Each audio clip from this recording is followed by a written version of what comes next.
Yan mga kabram-bram, gigisa tayo ng kamatis na may alamang. Sasawagan natin ng baboy at konting yay, papasarap. Naghihintay na ang kawali at sandok. Sindihan na yung kalan. Ilagay muna natin si baboy, papagmantikain natin.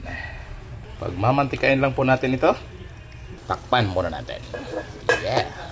Ayan po. Isama na natin si bawang para kasama na siya sa pag golden brown ng karne. Ayan. Lumalaban na po ang baboy. Lagyan na natin ng paminta. Yeah. Lagyan din natin ng laurel. 2 piraso. Ayan na po. Golden brown na po. Yung kawali. Yung karne. Lagyan natin ng sibuyas at kamatis. Alright. Ayan na po. Lagyan natin si alamang. Yeah. Ang sarap na po niya. Appetizer lang po yan, appetizer lang. Ayan, ang ganda na po. Pero hindi pa po yan sapat. Kailangan pa to. Ayan na po, mekos-mekos. Isama na natin po ang kumukumpleto sa lahat bago pa makalimutan. Ayan.